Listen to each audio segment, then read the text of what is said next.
Chapter 9 New Partners. You've guessed it, I do not own Mega Man X or any related characters. They belong to Capcom, Violet, and the H100F hair are all on me. Mwahaha. Zero was suddenly awakened by his comm going off. Zero here. Zero answered sleepily. Zero, we need you in the command chamber now, came Cygnus' voice. Zero just grumbled and got up. He walked toward the command chamber as he tried to forget the nightmares he had the night before. Bedford Hunter Headquarters Command Chamber. When Zero entered the chamber, he noticed that everyone was there. Violet, Cygnus, Alia, Axel, and even X, who was obviously still a bit weak from yesterday's incident. Zero said nothing as he walked over to X. You sure you're feeling okay enough to be here? Zero asked. I'm sure, X replied as enthusiastically as he could. So what's going on? Zero asked.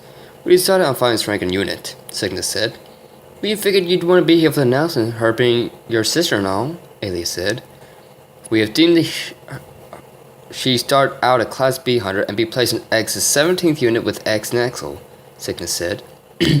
That's when, out the corner of his eye, Zero saw X start to swagger. X started to fall, but Violet caught him before he hit the ground. Sorry everyone, I don't know why I'm in such bad condition, X said, regaining his own feet beneath him. Zero didn't notice an angry look on Elias's face. Didn't notice that X and Violet's faces were awfully close. X noticed the same thing apparently as Alia started to clear her throat, and X moved away from Violet and toward Alia as quickly as he could. He then scooted close enough to X and wrapped her arm around his, which got a sneer from Violet that only Zero noticed. You're now an official Maverick Hunter, Cygnus said, handing her Hunter ID. Thank you everyone, Violet said. Now, to see what you're capable of on the field, your first mission is at an old abandoned construction site where we have had some abnormal energy readings. Since this is your first mission, you're allowed to go with a partner of your choosing, of which though X isn't an option since he still hasn't recovered. Zero smiled, thinking for starting it would be him since he was after her brother. Then I'd like to go with Axel, Violet said. That surprised everyone, including Axel himself. Why Axel? Zero asked. I had him give me a tour of the city yesterday after X's incident, and we really got along great, and I feel we would make good partners as well, Violet said. Understood. Axel, do you accept? Cygnus asked. Of course I do. This is a chance for me to stand on my own with a partner of my own, Axel said excitedly. Very well, you two. Get to work, Cygnus said. With that, Axel and Violet nodded and teleported out, leaving X, Zero, Alia, and Cygnus. Zero, I need to have a private word with you in my office, Cygnus said, leading Zero out. Alia then looked over at her weak lover. How are you feeling? Alia asked. Still a bit drained, to be honest. I just want to know why I blacked out like I did. It's not like me, and I have had plenty of rest, X explained, sitting down. He then looked Alia square in her eyes. I also don't believe that you guys are telling me the truth. All of you have been a bit too cautious and shaky around me, X said. Alia then walked over and stood in front of X and kneeled down to see him face to face. She didn't want to answer his questions, so she leaned in and gave him a kiss. X was surprised but accepted and returned the kiss. What was that for? He asked when they broke apart. It's because I love you so much, Alia said with a giggle, thinking of the scene a few moments earlier that hadn't transpired between him and Violet. X, tell me something. Do you have any feelings toward romantic or otherwise toward Violet? Alia asked. This got a stern, serious look from X, a look she never saw unless he was going to battle. Of course not, Alia. You're my one and only, and don't you ever forget that, X said. Alia was kind of taken aback by his tone with her, but was relieved that what he did notice a shocked look on his face. What's the matter? She asked. I'm so sorry, Alia. I didn't mean to snap at you, X said in a sincere tone. He then weakly stood up and embraced Alia in a hug. Bedford Hunter Headquarters, Cygnus' office. Zero, I'm starting to worry about X, Cygnus said. Why's that? Zero asked. The change he went through was only brief, but he don't remember it and he left him very, very weak, Cygnus said. Zero nodded, waiting for Cygnus to go on. I'm afraid if the change occurs again, either A, he'll become Maverick fully, or B, when he comes out the state, it may destroy him, especially if it happens again while he's still in this condition, Cygnus finished. So what do you say we do? Zero asked. For now, we just let him recover and go on like this never happened, but keep it monitoring and hope it was only a fluke, Cygnus replied. How about the antivirus the lab units administered? Zero asked. It's only still the virus. It hadn't purged it from him like we hoped, but it hasn't progressed either, Cygnus said. He then sighed and walked around to his desk and sat down. So many things could go wrong because of this, Cygnus said. Like? Sarah urged. Well, if he finds out about it now, who knows what he would do. If it takes over, we have the most powerful maverick we have ever dealt with in our careers. And last, if he changes for only a brief time again and comes out of it, as I said earlier, it could very well destroy him, Cygnus explained. So, all in all, the most he could do is just wait and watch while hoping for the best, Sarah said, annoyed. Cygnus just sighed again and nodded. Abandoned construction site. Axel and Fowler appeared at the base of an unfinished building. Well, it's definitely abandoned, Axel said. Yeah, I think we established that earlier, Violet said. The duo started moving around, looking for anything that looked new or recent that could be out of place. Axel started to drift in thought when Violet out of nowhere tugged in his arm. What? X hurriedly, thinking they were in trouble. Look, Violet said, pointing toward an unusual light at the top of a building. Shall we? Axel said, turning the platform jumped to the top of the building. Violet giggled a little in excitement and the two arrived. There they found a generator plugged into what appeared to be a missile. Oh yeah, we hit the mother load here, Axel said. Who's there? Came an audible voice that made Axel freeze in fear. What is it? Violet asked after seeing Axel freeze. She turned around and looked at a rusted crane and saw a red blade. Great, now you guys come out of hiding, Axel said.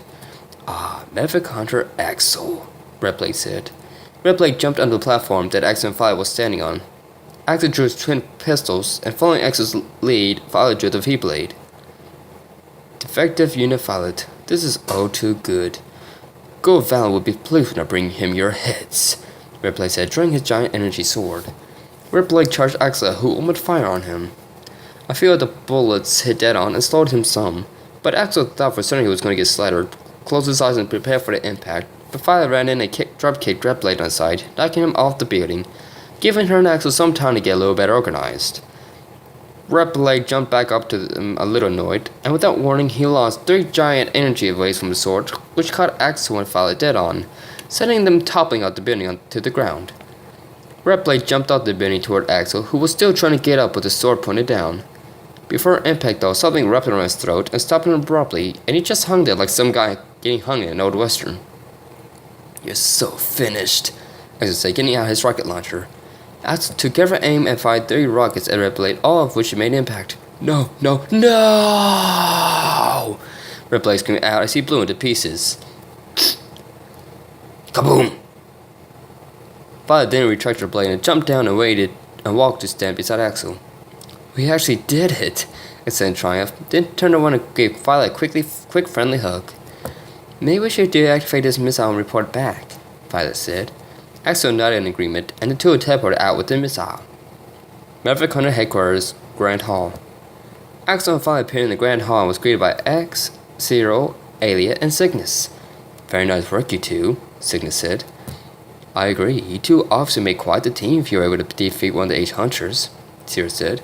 Axel and Violet both smiled and blushed a little. Thank you, brother, Violet said. We got your report and have stored the missile you brought back in the safe warehouse, so why don't the two of you take a break? You definitely earned it, Cygnus said, leaving the group. By the way, I was wanting to discuss the missile that we found Redblade working on with you guys, Axel said. I don't know what to think of it. Some elaborate plot to throw us off, maybe. Who knows when it comes to Mavericks these days, Zero said. It's something that's definitely going to be looked into, though, just in case, Axel said, sounding a little more like himself, then turned to Axel. It was great working with you out there. I felt a weird connection with you, Axel, Violet said. Yeah, me too. Maybe someday we can give Axel and Sierra a run for their money, Axel said. Yeah, someday, maybe, Sierra said. This got a little laugh out of everyone. Anyway, you guys, the past couple of days have been a little rough on us all. Why don't we sit back and relax and take some time to enjoy some downtime? Elia said. Good idea, Elia. I could use some fresh air now that I think about it, X said. Good, I'll go clear with Cygnus, Elia said, hurrying off. Now that all of that has been taken care of, you want to come with me for a bit, X? I want to talk with you about something, Violet said. This got a curious look out of X and an annoyed look from Cyril. X just shrugged and walked away from Cyril and Axel with her. I've kind of loved her to death, but she's barking out the wrong tree if she ever thinks she has a chance with X, Sierra said to Axel. Oh, Axel said curiously. Never mind, let's hit up the training room while we wait for Ayla to get our downtown time cleared, Sierra said, walking off. Bethcon headquarters, Corridor H. X and Phi walked in mostly silence for a little while before Phi decided to stop. What's this all about? X asked. Us, X. I want to be with you, Phi said bluntly. Violet, you know I'm with Alia, and besides that, other than a friendship with you, I feel nothing toward you in that way, X said. X, but Violet tried to say. Listen, Violet, Alia is the woman I love, and that will never change. I'm sorry, X said. Violet was a little crushed at X's statement, but she smiled anyway. Just because you said this doesn't mean I'm going to give up on making you mine, Violet said, slightly hurrying off. Alien had followed X and Violet curious as to what was going to happen and was greatly relieved at what X had said to Violet. So it was true, she thought to herself. X really doesn't have any romantic feelings for her. She didn't thought of what Violet had said. Face it, Violet. He's mine forever and always, Ayla remarked to herself before walking away. X looked around curious at having thought he had heard something, but just shrugged it off and headed back toward the Grand Hall. And here it is, Chapter 9. I told you guys that now that I am back, I should be uploading chapters like crazy to the end.